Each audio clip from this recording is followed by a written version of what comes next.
ഇറാന്റെ 200 ഡ്രോണുകളും 10 മിസൈലുകളും തകർത്തതായി ഇസ്രയേലിന്റെ പ്രതിരോധ സേന. ഇസ്രയേലിന് നേരെ ഡ്രോണുകളും മിസൈലുകളും തൊടുത്തതിന് പിന്നാലെയായിരുന്നു ഈ തിരിച്ചടി. സംഘർഷത്തിൽ അമേരിക്ക ഇടപെടേണ്ടെന്നും ഇസ്രയേൽ മുന്നറിയിപ്പ് നൽകിയിരിക്കുകയാണ്. ഇസ്രയേലിന് പൂർണ്ണ പിന്തുണ നൽകുമെന്ന് അമേരിക്കൻ പ്രസിഡന്റ് ജോ ബൈഡൻ അറിയിച്ചിരുന്നു. വൈറ്റ് ഹൌസിൽ ദേശീയ സുരക്ഷാ ഉദ്യോഗസ്ഥരുമായി ബൈഡൻ കൂടിക്കാഴ്ച നടത്തുകയും ചെയ്തിരുന്നു. 2 യുദ്ധക്കപ്പലുകൾ കൂടി ഇസ്രായേലിലേക്ക് അയച്ചിട്ടുമുണ്ട്. ഇതിനിടെ ഇസ്രായേലിനെ പിന്തുണയ്ക്കരുതെന്ന് ഇറാൻ ജോർദാന് മുന്നറിയിപ്പ് നൽകി. രാജ്യം അതീവ ജാഗ്രതയിലാണെന്നും എല്ലാ കാര്യങ്ങളും നിരീക്ഷിക്കുന്നതായും ഇസ്രായേൽ വ്യക്തമാക്കി. രാജ്യത്തിന്റെ പ്രതിരോധ സംവിധാനങ്ങൾ വിന്യസിച്ചതായി ഇസ്രായേൽ പ്രധാനമന്ത്രി ബെന്യാമിൻ നെതന്യാഹു പറഞ്ഞു. ഏതാക്രമണത്തെയും നേരിടാൻ തങ്ങൾ തയ്യാറാണ് എന്നും അദ്ദേഹം പ്രതികരിച്ചു. ഇറാന്റെ ആക്രമണത്തിൽ ഒരു 10 വയസ്സുകാരന് പരിക്കേറ്റതായും ഇസ്രായേൽ സ്ഥിരീകരിച്ചിട്ടുണ്ട്. സംഘർഷ സാധ്യത കണക്കിലെടുത്ത് ഇസ്രായേൽ വിമാനത്താവളങ്ങളും സ്കൂളുകളും അടച്ചുപൂട്ടി. രാജ്യമെങ്ങും യുദ്ധഭീതിയാണ് നിലനിൽക്കുന്നത്. ജോർദാനും ഇറാഖും ലെബനോണും വ്യോമമേഖല അടച്ചു.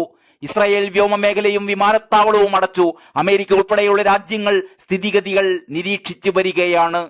സിറിയൻ തലസ്ഥാനമായ ദമാസ്കസിലെ ഇറാൻ കോൺസുലേറ്റിന് നേരെ ഏപ്രിൽ 1 നടന്ന ആക്രമണത്തിൽ ഇറാന്റെ ഉന്നത സൈനിക ഉദ്യോഗസ്ഥരടക്കം 13 പേർ കൊല്ലപ്പെട്ടിരുന്നു. ഇസ്രായേലാണ് ആക്രമണത്തിന് പിന്നിലെന്നും പകരം വീട്ടുമെന്നും അന്ന് ഇറാൻ പറഞ്ഞിരുന്നു.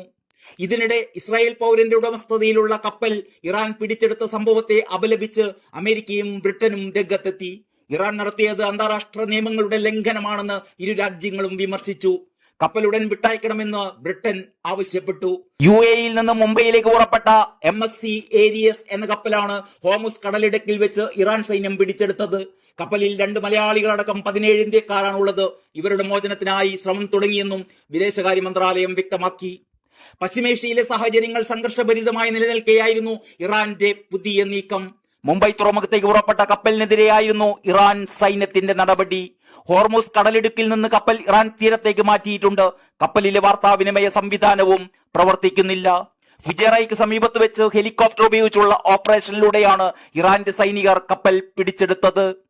ഇറാന്റെ ആക്രമണത്തെ അപലപിക്കാൻ അടിയന്തര യോഗം ചേരണമെന്ന് ഇസ്രായേൽ ഐക്യരാഷ്ട്രസഭയുടെ രക്ഷാസമിതിയോട് അഭ്യർത്ഥിച്ചിട്ടുണ്ട്.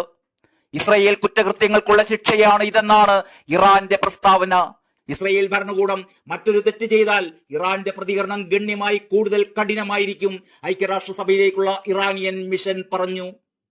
ഇസ്രായേൽ പ്രധാനമന്ത്രി ബെഞ്ചമിൻ നെതന്യാഹു ടെലവീവിൽ ക്യാബിനറ്റ് യോഗം വിളിച്ചു ചേർത്തിട്ടുണ്ട്.